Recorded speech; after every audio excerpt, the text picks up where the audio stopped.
Our next panelist is Dr. Chanel Matney.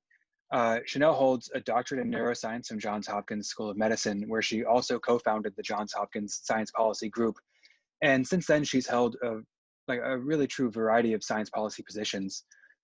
She first worked in policy affairs at the Federation of American Societies for Experimental Biology.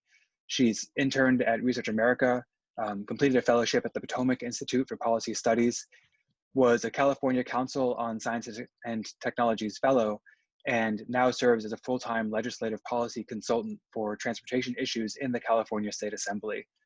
Chanel has also been an early career policy ambassador for the Society for Neuroscience and an associate editor at JSPG, logistics chair for the International Brain Bee, and was recently appointed to the role of professional development and mentorship chair at the National Science Policy Network.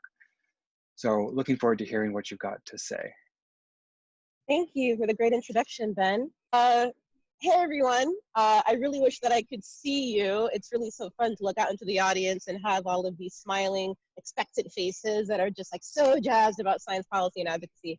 So as you sort of heard from my intro, I've done a lot of things. So what I want to talk to you about today is sort of counter to the instructions we were given at the module, which was to talk about how you can use your research, specific research field in science policy. I have done exactly not that. All of my science policy and advocacy has expressly been not in the field of neuroscience, which is where I got my undergrad and my graduate degree. So these are sort of confessions of a rogue neurobiologist here. So that's okay. What I hope that you will learn from this session is that the landscape of science policy and advocacy is hugely diverse, and that it is okay to engage in fields outside your area of expertise. And so I want to encourage folks not to feel pigeonholed, that the policy and advocacy you have to do needs to be directly related to your thesis lab or to your postdoc lab. So sort of starting at the beginning, my science policy journey began in grad school at Johns Hopkins when a colleague and I co-founded Johns Hopkins Science Policy Group. And this was a early career researcher led program to empower graduate students on how to advocate for science and how to translate the value of their science to decision makers. And so we advocated for a variety of topics that you see here. And we also received funding to be able to go on field trips to Capitol Hill, including field trips for the March for Science, where you can see us here with all of our signs. So here are some examples of some of the sorts of programs that Johns Hopkins Science Policy Group does. I'm sure many of you, just by virtue of being in the seminar, may have done activities like this at your home institution. So we did a walkout where we all essentially boycotted the lab for a day in protest of gun violence after the school shooting in Florida. We organized Capitol Hill Days. We have career panels for folks who are interested in pursuing this as a vocation. We do postcards to policymakers breakfast, where we feed people bagels and coffee while they write a quick note to their member, and we help them find who their member is. So what's great about sort of this level of grassroots advocacy is that it's great for community building. You know, you really find your tribe, you're activating the constituency, and it's a low barrier to entry. You can do it after school, you can do it on the weekends, it's relatively low cost. You don't have to know anyone special to get involved. But one consideration is that with this sort of grassroots sort of yelling at the machine advocacy, short-term success is often measured by how many people you were able to excite and engage, which is great for showing interest and putting pressure on an issue. But it's really difficult to link all that activity to a direct policy outcome, right? But you are part of the rising tide. And so that's sort of how I first got started. And being part of the rising tide, for me, you know, I wanted more. I wanted more impact. Oops.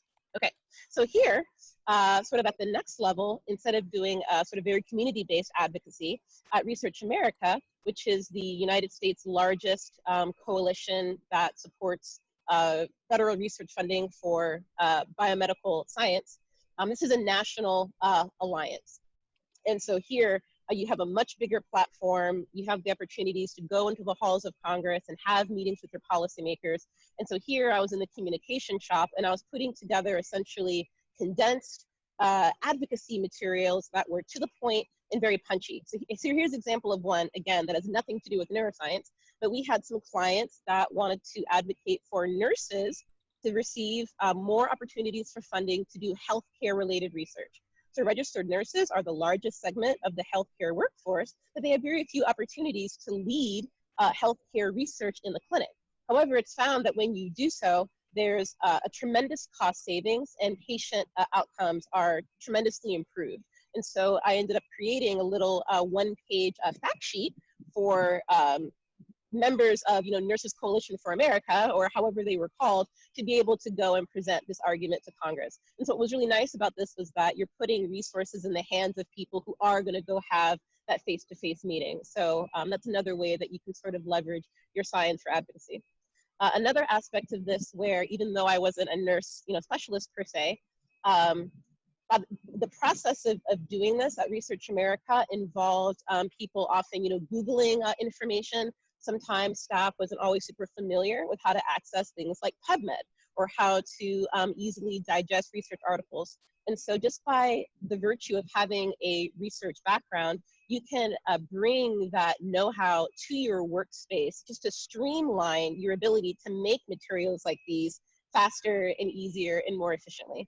Also, even things like how to pronounce certain words, explaining tricky concepts by having catchy visual metaphors.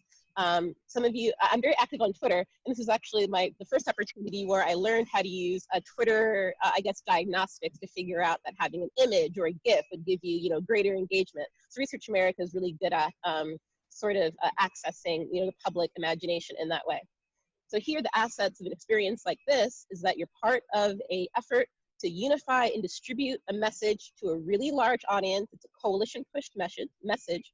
However, one drawback, at least for me, was that since it was a bipartisan and coalition effort, some topics are third rail. So for example, I personally want to talk about gun violence prevention research, and that was not something that we were able to do at the time, or wanting to talk about reproductive justice and how access to abortion is an important part of that conversation. And so it's one thing to consider that when you have like a really broad coalition of support, that's great. But in some ways, when you don't want to step on anyone's toes, that can perhaps limit which conversations you can have. But it was really neat. I went on numerous trips to Capitol Hill, and I had the express pleasure of meeting a congressman while I was there. This is taking a totally different tone, but it was a really fascinating experience. You can also do science and technology policy advising for the federal government, specifically in national security, science and technology policy. There is a tremendous need, and I can't overstate this enough, for them to be able to recruit and retain people with a STEM expertise, particularly in cyber, AI, neurotechnologies, and genetics, in order to maintain their competitive advantage, in our defense. So this is a specific example of a project that I worked on, again, not neuroscience at all, relating to microelectronics. Microelectronics just means the little green chip that goes into almost every device that has an on and off switch, right? And so these chips, are very complex, and it's relatively easy, actually, to insert a malware or a virus or an off switch. And so if you think about all of the electronics that the Navy or the arms, the Air Force has inside of tanks, inside of security systems, inside of Pentagon computers, security of electronics is a major, major issue. What's becoming tricky, though, for the future of what we call secure microelectronics is that the manufacturing has increasingly moved overseas. So if it's not domestically produced, we have a harder time being able to be assured of its basically that it hasn't been tampered with. The supply chain for a chip may start in Taiwan and then go to somewhere in India and then go to somewhere in Africa before it even gets here. So by virtue of passing through so many hands, again, the risk increases. And then when we look at the levels of investment by what we call our near peer competitors or adversaries, so namely Russia or China, they're outspending us dramatically. And so DoD was really concerned about how do we stay on the cutting edge of innovation, in this field. So here I sort of have a little life chart of how a technology sort of comes to life in a defense system. So you have research and development, and then they test it out to get out all of the kinks, and then it's produced on a massive scale. You integrate it, into the field. It goes into tanks or, submarines or, machinery or whatever.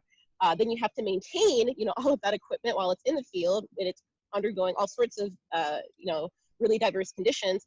And then when the material has come to end of life, you have to be able to retrieve it somehow so that it can't get into the wrong hands and dispose of it properly. So there's all sorts of opportunities for really cool scientific technology policy to happen anywhere along this timeline. What we were focusing on specifically was research and development, right?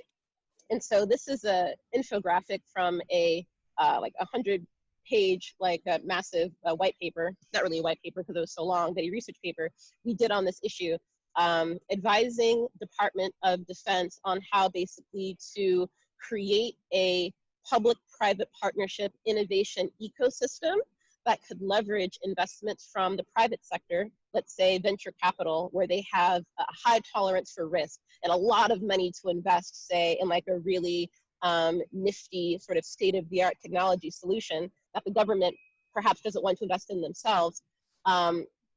Basically saying, you know, how can we get all of the interested parties together, people who have the money, people who have the need, the researchers who may have the solutions that aren't published yet, and put them together in a center of excellence. The center of excellence will end up then sharing that information with the appropriate partners, whether it's a DoD program, a defense contractor, and ultimately those that survive could end up being integrated into defense systems. So one of the sort of science policy conclusions that came out from this was that perhaps we can't outspend our competition in this field, but how can we out-innovate? You know, how can we leverage the best of American, you know, ingenuity in these really, really cool fields to make sure that we're at the head of the pack? This was a really cool project that I did. So assets, really cool science. You have the opportunity to brief high-level decision makers in the Pentagon, you know, and this was an especially cool field because of how it sits at the intersection of Silicon Valley technologies, DoD, armed services, government, and research. Some considerations, though, is that some of the work I can't talk about because you need a security clearance, and that often takes a very long time to get. Depending on the type of work that you're doing, they may have different requirements for US citizenship or residency. And then there's something to be said for us academics going into the culture of the armed services, which is just a bit different. And so, you know, one should be aware. But also still a really great opportunity to leverage your skills as a scientist to work on super neat problems. Okay, I don't really know where I am on time. And so I'm nearing the end. How am I doing, Ben? A bit over, so try and wrap up, please. Okay, great. And then finally, this goes back to policy for how we conduct science. This is such a relevant conversation to what's going on today.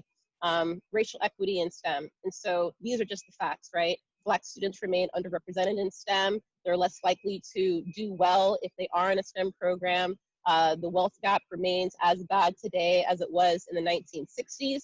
And even for Black scientists that become PIs, research shows that they are half as likely to get an R01 as their white counterparts, okay? And so another way that I do science advocacy is to push for transformative change within scientific institutions to address these issues. So for example, some of our demands are abolishing certain testing requirements that are known to lead to race-based inequitable outcomes, abolishing a model of reimbursement where if people don't have the cash up front, you know, they're not going to be able to make that purchase, even if you are going to give them the money after the fact. Compensating people for the labor that they do for diversity, equity, and inclusion, and really, really importantly, institutions like NIH and NSF can link funding to mentorship and community engagement. So what I hope to have shown you today is that science policy has many, many flavors. You can find the avenue that fits you. I encourage you to be adventurous. There's a lot to explore out there, and so don't worry if it's not necessarily related to your PhD. I apologize for going over time, and so I'm happy to cede the floor.